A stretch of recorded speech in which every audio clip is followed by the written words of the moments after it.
Hello students, कैसे हैं आप? उम्मीद है अच्छे होंगे। बच्चों, हम लोग बात कर रहे थे अपने पिछले लेक्चर के अंदर आनुवांशिक रूपांतरित इंसुलिन के बारे में, ह्यूमुलिन के बारे में। तो हमने कहा था कि हमारा जो अग्नाशय है, उस अग्नाशय की बीटा कोशिका के द्वारा स्त्रावण होता है एक हार्मोन इंसुलिन का।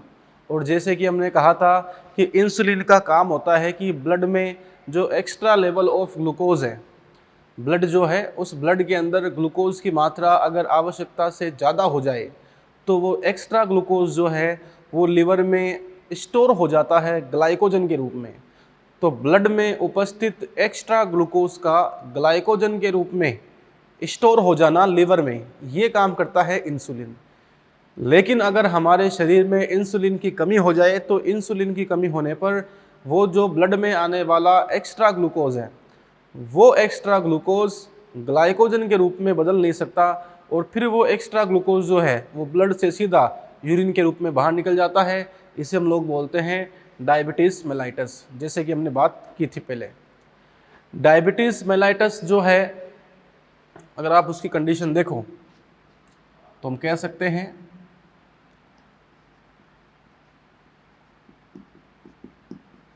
कि डायबिटीज़ मेलिटस जो है, इसके अंदर क्या होगा, जो शुगर है वो शुगर यूरिन के साथ में बाहर निकल जाती है। ठीक है, शुगर जो है वो मूत्र के साथ बाहर निकल जाती है ना। अब इसका एक ही सॉल्यूशन है, अगर इंसुलिन डाल दे तो हम कह सकते हैं ब्लड में अगर इंसुलिन डाल दे तो इंसुलिन क्या करता है, इंसुलिन जो है वो इस एक्स्ट्रा शुगर को ग्लाइकोजन के रूप में स्टोर कर देगा, ग्लाइकोजन के रूप में स्टोर कर देगा। तो मेरे कहने का मतलब ये है कि डायबिटीज़ मेलाइटस के अंदर क्या होता है, ब्लड में जो एक्स्ट्रा शुगर है वो यूरिन के साथ में बाहर निकल जाती है। और अगर आप इसका सॉल्यूशन चाहते हो तो डायबिटीज़ मेलाइटस का ये सॉल्यूशन है कि आप इंसुलिन दे दो, ताकि जो ब्लड के अंदर एक्स्ट्रा शुगर है वो ग्लाइकोजन के रूप में स्टोर हो जाए और यूरिन के साथ में ये शुगर फिर बाहर नहीं निकले। क्योंकि बच्चों, ब्लड का जो कंटेंट है वो हमेशा कांस्टेंट रहता है, ब्लड के कंटेंट में कभी कोई वेरिएशन नहीं आना चाहिए। ब्लड में जितनी ग्लूकोज होनी चाहिए उतनी ही होनी चाहिए। अगर एक्स्ट्रा ग्लूकोज आ गई तो या तो फिर उसको लिवर में स्टोर करो या फिर इस एक्स्ट्रा ग्लूकोज को मूत्र के रूप में बाहर निकाल दो, लेकिन ब्लड का जो कंपोजिशन है वो सेम होना चाहिए। इस सिद्धांत पर इंसुलिन काम करता है। तो इंसुलिन क्या करता है, ब्लड में जो भी एक्स्ट्रा ग्लूकोज है उसको ग्लाइकोजन के रूप में लीवर में स्टोर कर देगा, है ना। अब देखो क्या होता है, डायबिटीज़ के उपचार की हम बात करें, डायबिटीज़ के अगर हम ट्रीटमेंट की बात करें तो बच्चों पहले क्या करते थे, ओल्ड टाइम्स के अंदर पुराने समय में कुछ इस तरीके से कंडीशन सामने आई कि जो एनिमल्स हुआ करते हैं जैसे कि काऊ है, जैसे कि पिग है, तो गाय और जो सुअर वगैरह एनिमल्स वगैरह होते हैं, इन एनिमल्स के पेनक्रियाज से, इनके अग्नाशय से इंसुलिन जो है, इस इंसुलिन को निकाला गया। तो कहने का मतलब ये है कि पुराने समय के अंदर, ओल्ड टाइम्स के अंदर डायबिटीज़ का ट्रीटमेंट कैसे करते थे, डायबिटीज़ का ट्रीटमेंट करने के लिए पुराने समय में एनिमल्स जैसे कि काऊ है, जैसे कि पिग है, इनके पेनक्रियाज से इंसुलिन को निकालते थे, इंसुलिन का निष्कर्षण करते थे। और फिर ये जो इंसुलिन है, इस इंसुलिन को इंजेक्ट कराते, इसको डाल देते, इसको इंजेक्ट कराते इंजेक्शन की सहायता से ह्यूमन बॉडी के अंदर।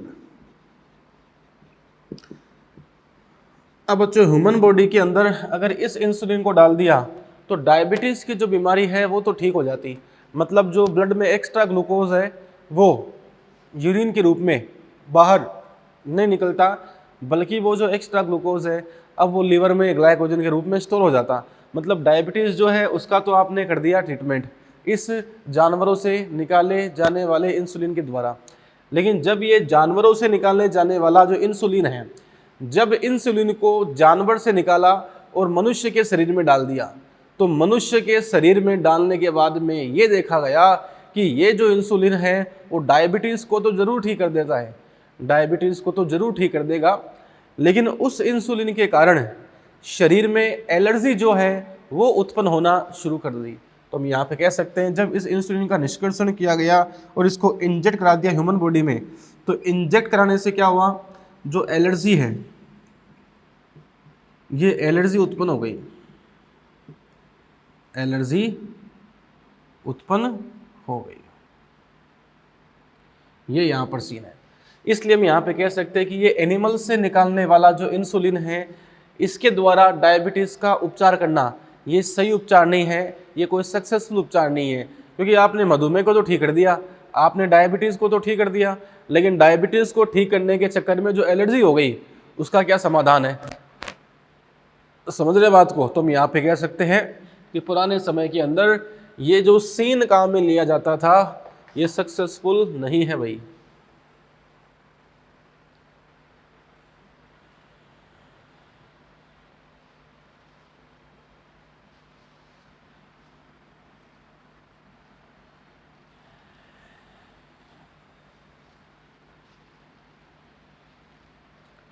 हाँ जी, आगे बात करते हैं।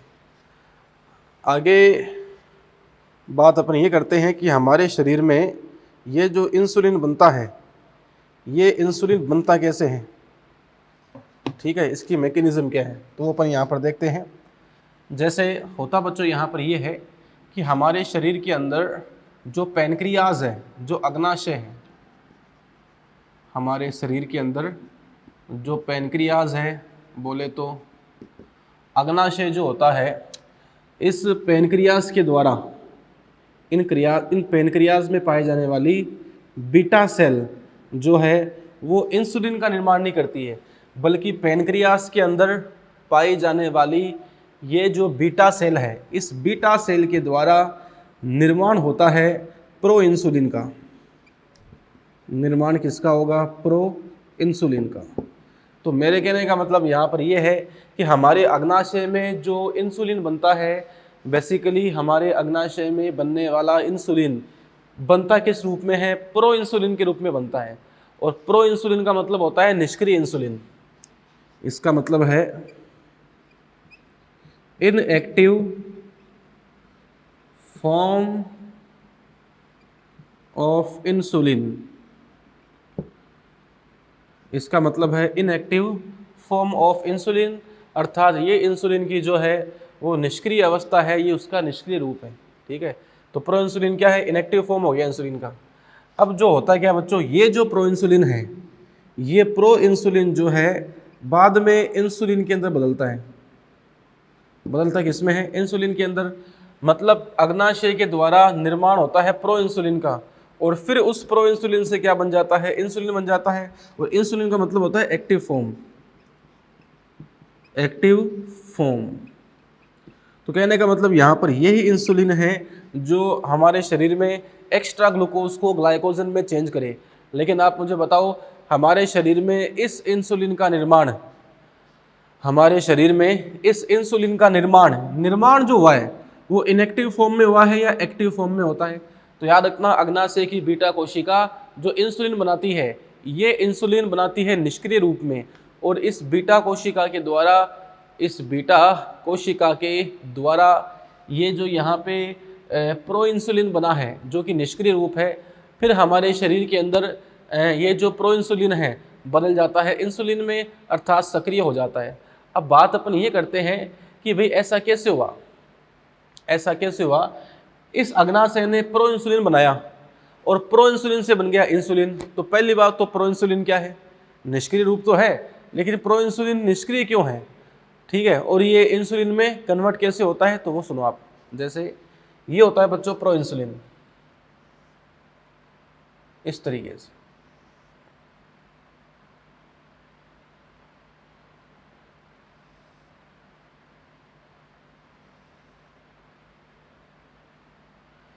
ये यहाँ पे इस तरीके से संरचना होती है प्रो इंसुलिन की।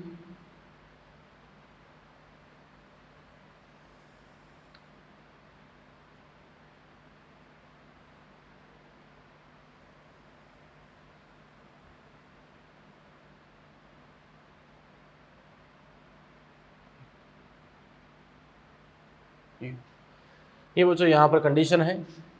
ये जो आप यहाँ पर देख रहे हो, ये तीन यहाँ पे चीज़ें होती है प्रो इंसुलिन के अंदर। समझ रहे बात को? ये तीन चीज़ें होती है प्रो इंसुलिन के अंदर। यहाँ पर ये जो आप देख रहे हो, ये होता है पेप्टाइड ए, ये है पेप्टाइड ए, इसको बोलते हैं पेप्टाइड बी, ये है पेप्टाइड बी, और ये जो आप यहाँ पर देख रहे हो, इसे हम लोग बोलते हैं पेप्टाइड सी, ये है पेप्टाइड सी, ये है पेप्टाइड सी। तो बच्चों कहने का मतलब मेरा यहाँ पर ये है कि आप तीन प्रोटीन की श्रृंखला दे रहे हो। एक तो प्रोटीन की श्रृंखला है पेप्टाइड ए, दूसरी प्रोटीन की श्रृंखला है पेप्टाइड बी, और तीसरी प्रोटीन की श्रृंखला जो है ये है पेप्टाइड सी। तथा यहाँ पर इन सभी श्रृंखलाओं के बीच में डाइसल्फाइड बॉन्ड पाए जाते हैं। क्या पाए जाते हैं? डाइसल्फाइड बॉन्ड पाए जाते हैं। देखिए यूं, ये है डाइसल्फाइड, डाई मतलब दो। देखो बच्चों, जिसमें दो सल्फर हो उस बंध को बोलते हैं डाइसल्फाइड बॉन्ड। ये भी यहाँ पे है डाइसल्फाइड बॉन्ड, ये यहाँ पे है डाई सल्फाइड बॉन्ड। इस तरीके से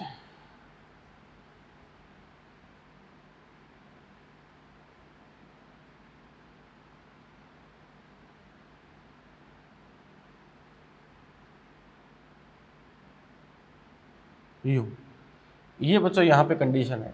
तो मेरे कहने का मतलब पेप्टाइड ए, पेप्टाइड बी और पेप्टाइड सी, ये जो आप यहाँ पर देख रहे हो, ये तीन पेप्टाइड की श्रृंखला होती है। और ये जो बच्चों संरचना बनी है, इसको बोलते हैं प्रो इंसुलिन, ये है प्रो इंसुलिन।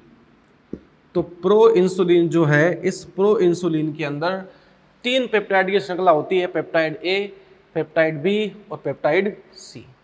अब बच्चों होता क्या है, जब इस प्रो इंसुलिन की बात करूं तो बताओ प्रो इंसुलिन कैसा होता है? निष्क्रिय होता है। इस प्रो इंसुलिन में से ये पेप्टाइड ए और पेप्टाइड बी के बीच में जो पेप्टाइड सी है, ये सारे फसाद के जल पेप्टाइड सी है। इसके होने से ये इंसुलिन निष्क्रिय है, ये प्रो इंसुलिन है। तो जब ये पेप्टाइड सी इसमें से बाहर निकल जाता है, तो पेप्टाइड सी के बाहर निकलने के बाद में इंसुलिन बन जाता है, अर्थात इसकी सक्रिय अवस्था आ जाती है।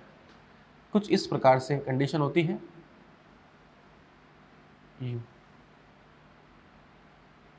ऐसे से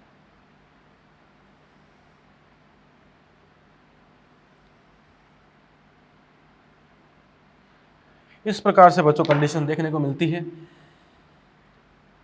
ये यहाँ पे है डाइसल्फाइड बॉन्ड,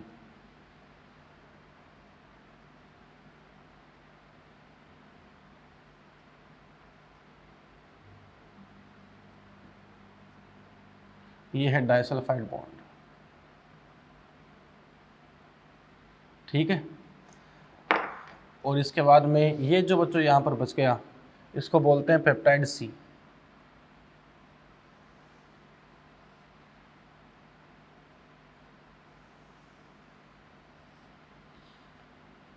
ये है पेप्टाइड सी।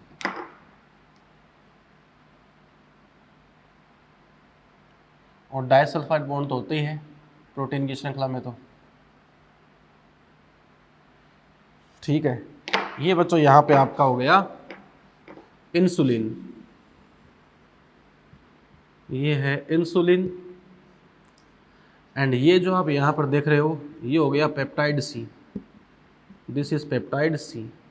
तो बच्चों कहने का मतलब मेरा यहाँ पर ये है कि प्रो इंसुलिन जो है, कहने का मतलब यहाँ पर ये है कि प्रो इंसुलिन में से जब आपको पेप्टाइड सी बाहर निकालना है तो प्रो इंसुलिन में से पेप्टाइड सी को बाहर निकालने के बाद में जो पेप्टाइड और पेप्टाइड बी बच गए, ठीक है, ये मिलके बच्चों क्या बनाते हैं, इंसुलिन बनाते हैं। तो मेरे ख्याल से आप एक बात समझ गए कि इंसुलिन का निर्माण जो है वो पेप्टाइड ए और पेप्टाइड बी के मिलने से होता है। ये यहाँ पर है पेप्टाइड ए और यहाँ पर ये जो आप देख रहे हो ये है पेप्टाइड बी। तो पेप्टाइड ए और पेप्टाइड बी के मिलने से इंसुलिन बनता है और जब इस इंसुलिन के साथ में पेप्टाइड सी जुड़ जाते हैं, जब इस इंसुलिन के साथ में पेप्टाइड सी जुड़ जाता है तब ये प्रो इंसुलिन बन जाता है। तो जब होता बच्चों यहाँ पर ये है कि हमारे शरीर में जो अग्नाशय की बीटा कोशिका है वो बीटा कोशिका ये बनाती है प्रो इंसुलिन। समझ में आ रही है आपकी बात। फिर ये जो प्रो इंसुलिन है इसमें से जब पेप्टाइड सी निकल जाता है तो फिर इंसुलिन बच जाता है जो कि अपना सक्रिय रूप होता है। और फिर ये जो इंसुलिन है वो क्या करता है, ये इंसुलिन शरीर के अंदर अपना काम करता है, जो ब्लड में एक्स्ट्रा ग्लूकोज है उसको कन्वर्ट कर देता है ग्लाइकोजन के रूप में, जो कि जमा हो जाता है बाद में लीवर के अंदर। ये बच्चों यहाँ पर सारा खेल है, ठीक है। आप डायग्राम को आराम से यहाँ पर देखें और जहाँ तक हो सके इसे बच्चों कॉपी के अंदर बना लीजिए ताकि आपको दिमाग में रहे कि क्या तो प्रो इंसुलिन है और क्या इंसुलिन है। देख लीजिए।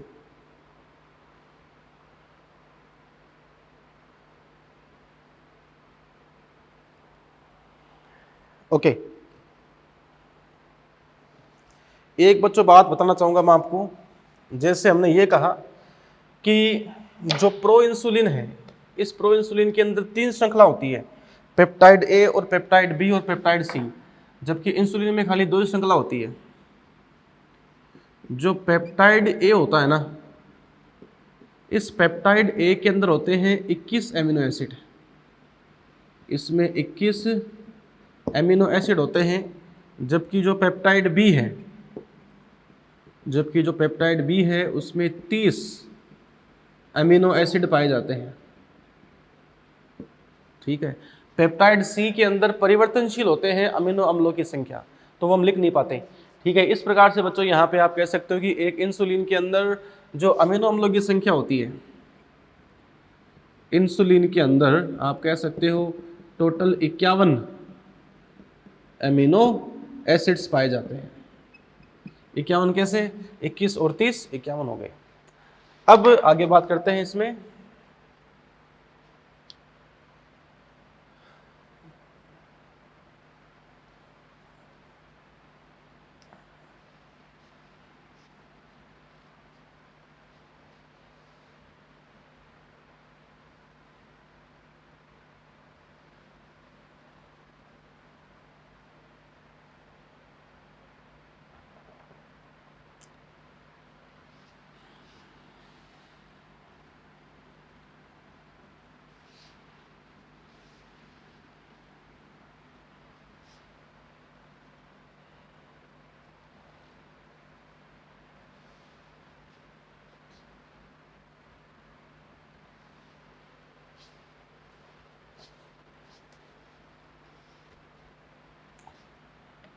हाँ जी, आगे देखो।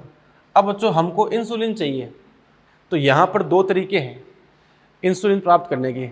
एग्ज़ाम में दोनों तरीके पूछते हैं, इसमें से पहला तरीका अनसक्सेसफुल है, दूसरा सक्सेसफुल है, जो कि काफ़ी फेमस था। देखो, अगर आपको ये कहा जाए कि सर बहुत इजी है, अगर आपको इंसुलिन का निर्माण करना है, इंसुलिन का प्रोडक्शन करना है, इंसुलिन का निर्माण करना है, तो इंसुलिन के निर्माण के लिए आप एक काम करो, हमारे शरीर में जो पैनक्रियाज है, जो अग्नाशय है, इस पैनक्रियाज के अंदर वो बीटा कोशिका और बीटा कोशिका के अंदर वो जीन जो कि इंसुलिन का निर्माण करता है, जो कि इंसुलिन का निर्माण करता है।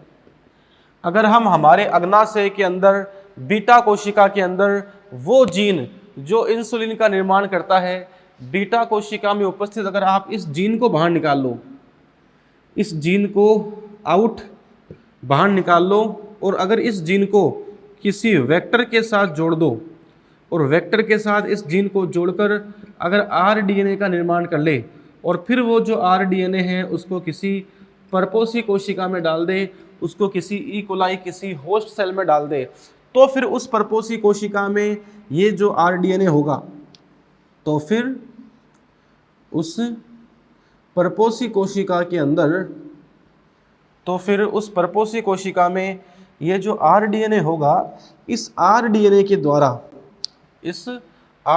के द्वारा हम इंसुलिन का निर्माण कर सकते हैं, हम इंसुलिन की प्राप्ति कर सकते हैं। लेकिन ये पॉसिबल नहीं है, ये तरीका गलत है, क्योंकि इससे इंसुलिन प्राप्त होगा ही नहीं।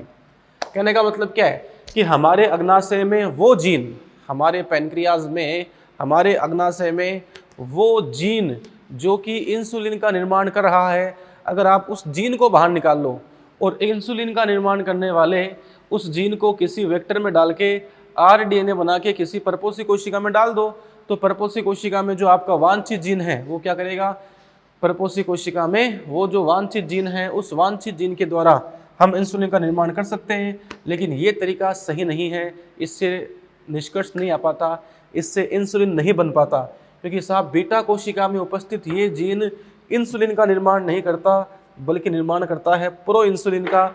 और जो प्रो इंसुलिन है वो बच्चों क्रियात्मक रूप से निष्क्रिय होता है, वो इनएक्टिव होता है, क्योंकि वो जो है ग्लूकोज को ग्लाइकोजन में चेंज नहीं कर सकता। ये काम तो इंसुलिन का होता है, न कि प्रो इंसुलिन का होता है।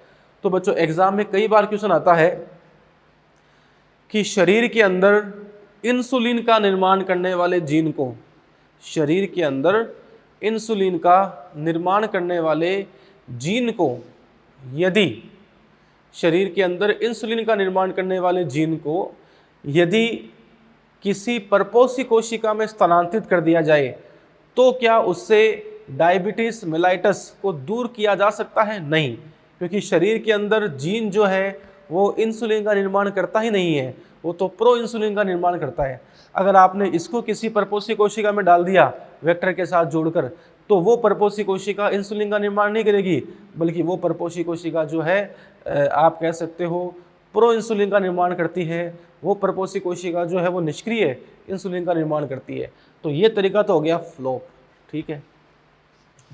ये कंडीशन पूछते एग्जाम में कि ऐसा कर दे तो क्या इंसुलिन की प्राप्ति हो जाएगी? नहीं होगी।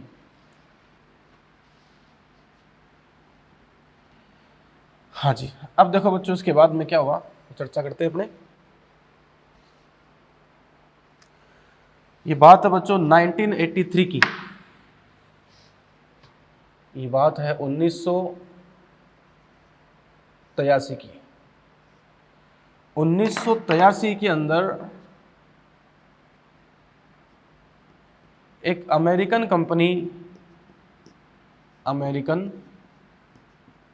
कंपनी जिसका नाम था Eli Lilly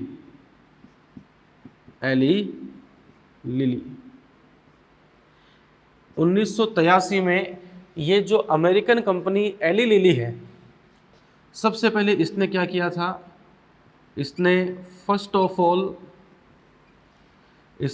of all insulin का प्रोडक्शन किया था।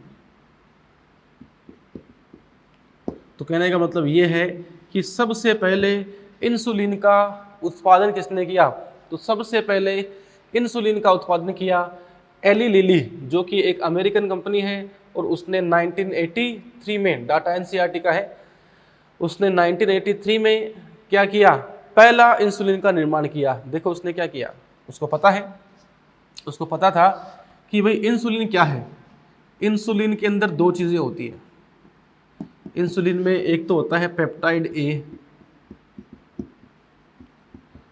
और एक इंसुलिन में क्या होता है, पेप्टाइड बी। तो पेप्टाइड ए और पेप्टाइड बी, ये दो होते हैं प्रोटीन की श्रृंखला इंसुलिन के अंदर, और ये दो भी जो है वो डाइसल्फाइड बॉन्ड के द्वारा, ये डाइसल्फाइड बॉन्ड के द्वारा आपस में जुड़े होते हैं। तब इस कंपनी ने क्या किया, एक जीन बनाया, एक क्या बनाया, जीन बनाया कृत्रिम रूप से। ऐसा जीन बनाया जिससे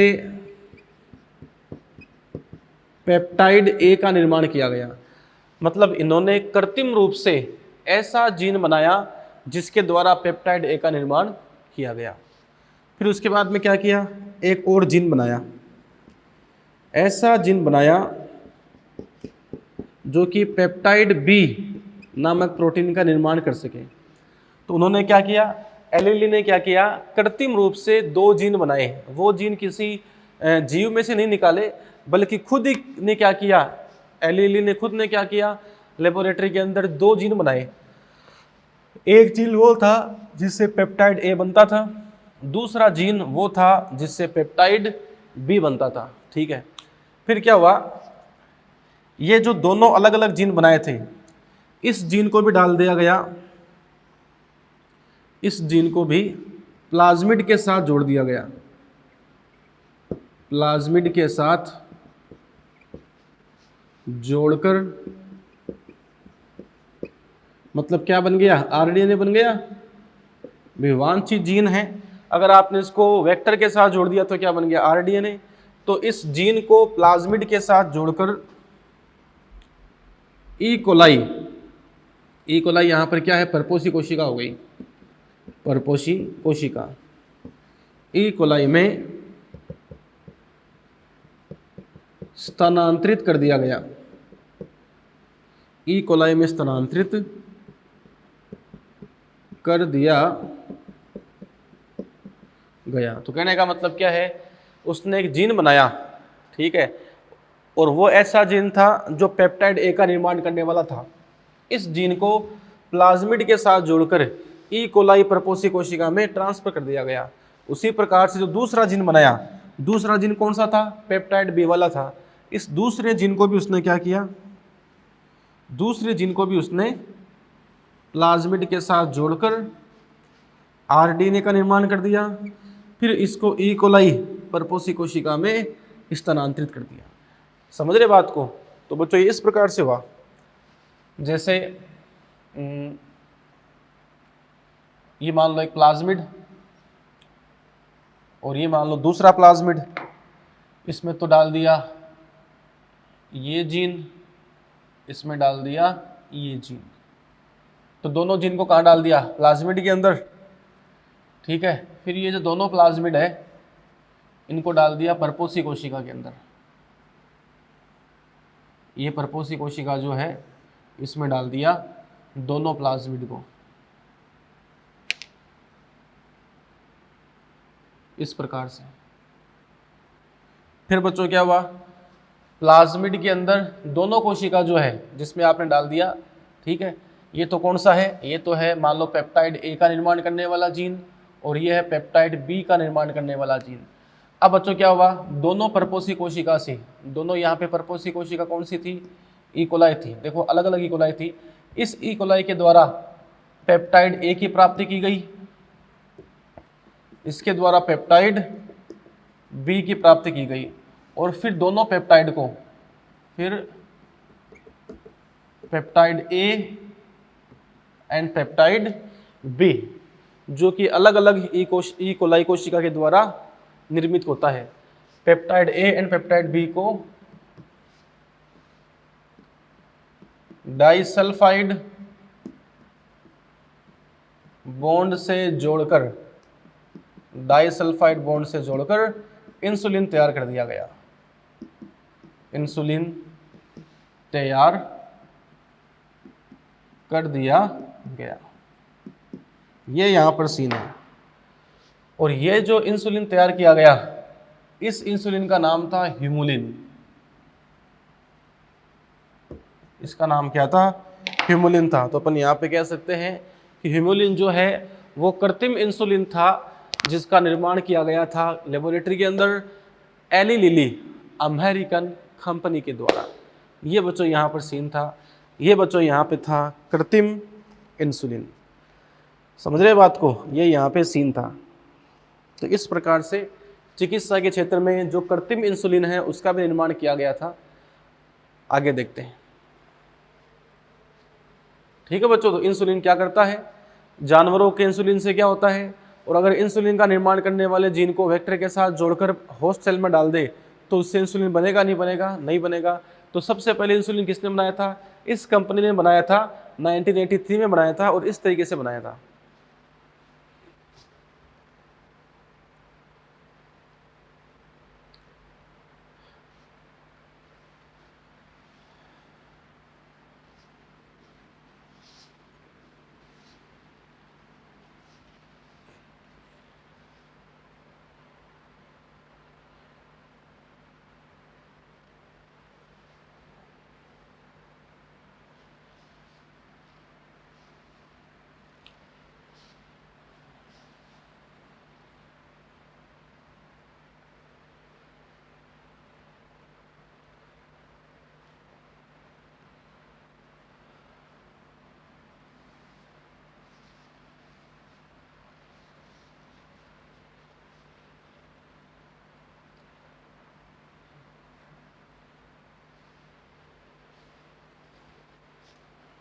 हाँ जी, आगे बात करते हैं बच्चों। अब इसके बाद में नेक्स्ट अपना जो आर्टिकल है उसकी हम चर्चा यहाँ पे करते हैं। किस तरीके से जो बायोटेक्नोलॉजी है वो बच्चों काम करती है जीन थेरेपी के अंदर।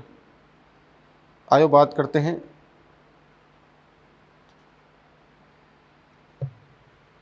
नेक्स्ट अपना टॉपिक यहाँ पे रहेगा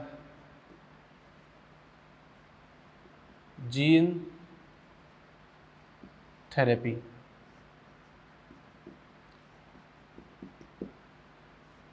जीन थेरेपी बोले तो जीन उपचार, जीन थेरेपी, जीन उपचार। अब देखो बच्चों, जीन थेरेपी यहाँ पर जो है उस जीन थेरेपी के अंदर क्या होगा, जीन उपचार के अंदर क्या होगा, आइए करते हैं इसके बारे में चर्चा। देखिए जीन थेरेपी क्या है उसकी चर्चा करते हैं। जैसे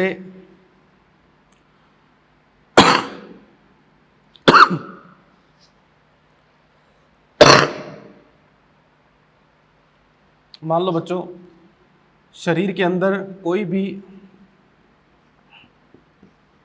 डिफेक्टेड जीन है, अगर शरीर के अंदर कोई भी डिफेक्टेड जीन है, डिफेक्टेड जीन समझते हो, ऐसा जीन जो बच्चों सही नहीं है, ठीक है, जो खराब जीन है, डिफेक्टेड जीन है। तो अगर डिफेक्टेड जीन हमारे शरीर में है इन बॉडी,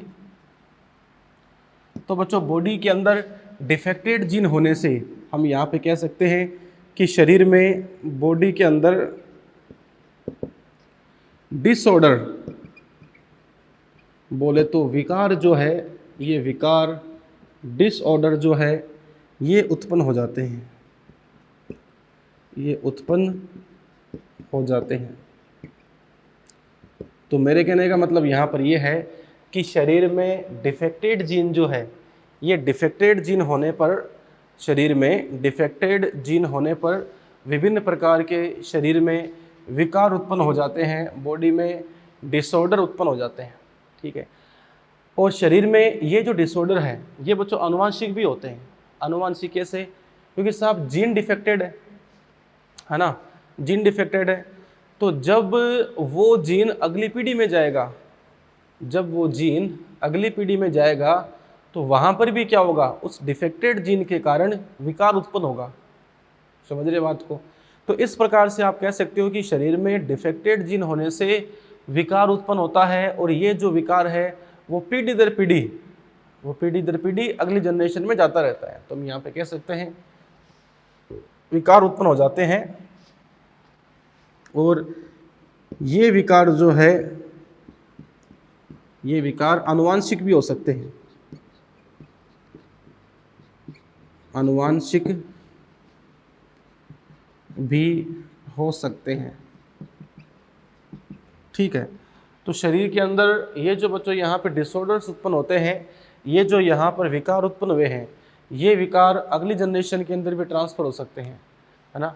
तो ये बच्चों जो विकार है जो कि बहुत ही खतरनाक है, शरीर में डिसऑर्डर उत्पन्न हो जाते हैं, और फिर ये डिसऑर्डर जो है तो नेक्स्ट जनरेशन के अंदर भी जा सकते हैं। इसका इलाज क्या है, इसका ट्रीटमेंट क्या है? इसका बच्चों एक ही ट्रीटमेंट है कि साहब ये जो डिफेक्टेड जीन है, ये जो आप यहाँ डिफेक्टेड जीन देख रहे हो, इस डिफेक्टेड जीन को अगर आप हेल्दी जीन के साथ प्रतिस्थापित कर दो, डिफेक्टेड जीन को यदि इसको स्वस्थ जीन के द्वारा, जो स्वस्थ जीन है, स्वस्थ जीन के द्वारा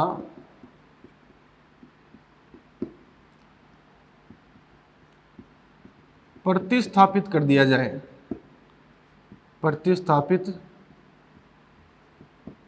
कर दिया जाए, अगर डिफेक्टेड जीन को स्वस्थ जीन के द्वारा प्रतिस्थापित हम लोग कर दिया जाए, तो उस कंडीशन के अंदर क्या होगा, ये जो यहाँ पे विकार है इसका ट्रीटमेंट हो जाएगा, इसका उपचार हो जाएगा।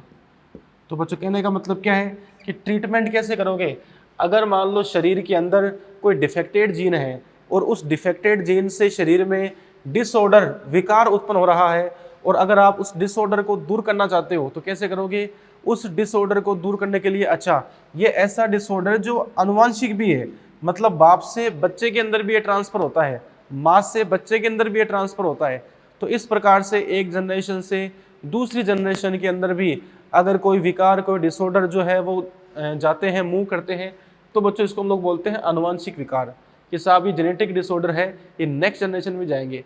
तो बच्चों अगर इन विकार को हमको सही करना है तो कैसे करोगे, ये विकार जिस डिफेक्टेड जीन के कारण आता है, ये विकार जिस अवांछित, जिस खराब जीन की वजह से आता है, अगर आप उस खराब जीन को बढ़िया जीन से प्रतिस्थापित कर दो, मतलब अगर बच्चों हम लोग उस डिफेक्टेड जीन को बाहर निकाल दें और बच्चों वहाँ पर हेल्दी जीन डाल दें, तो उस कंडीशन के अंदर क्या होगा, इसका सही तरीके से ट्रीटमेंट हो जाएगा।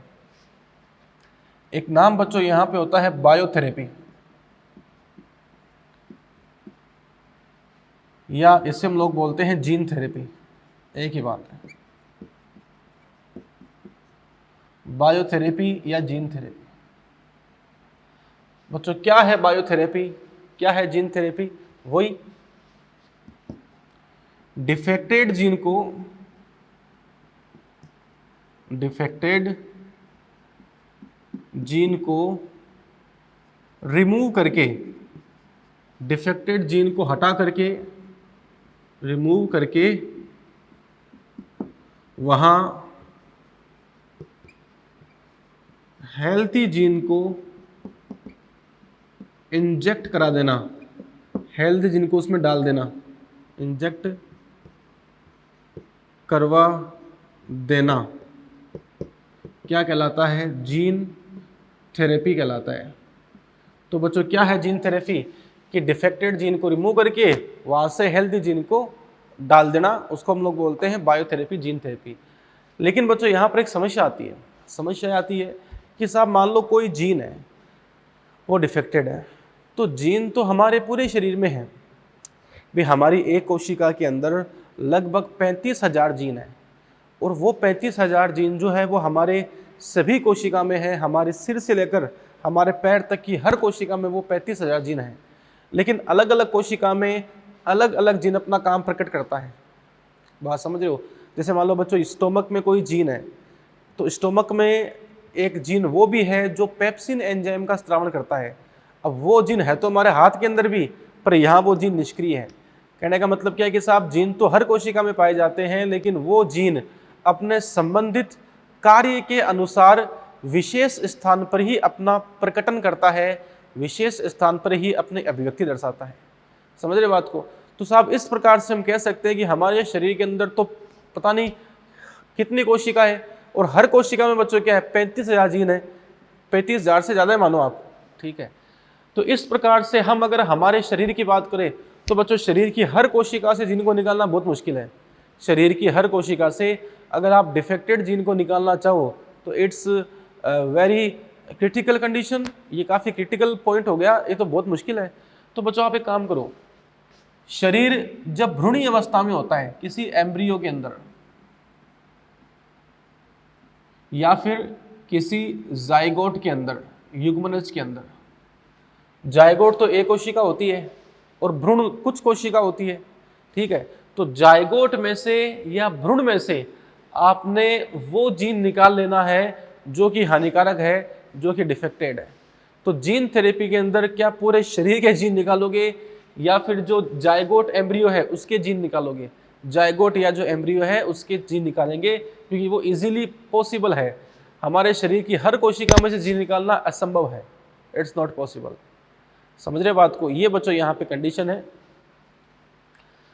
तो जीन थेरेपी क्या है?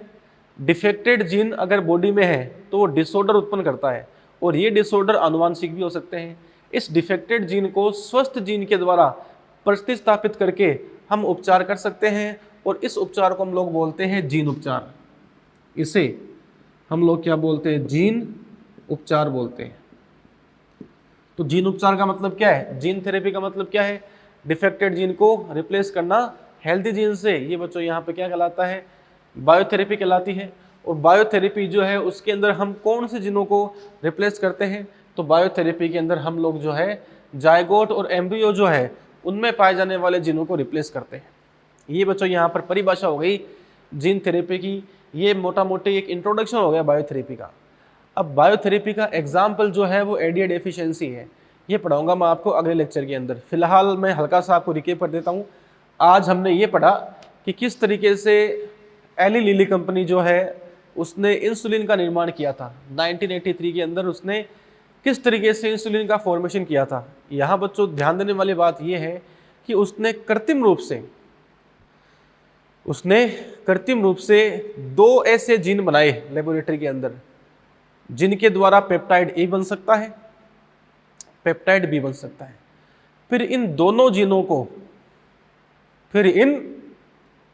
जीनों को वांछित जीन मानकर अलग अलग प्लाज्मिड में डालकर ई कोलाई में डाल दिया, मतलब अलग अलग वाहक में डाल के परपोषी कोशिका में डाल दिया।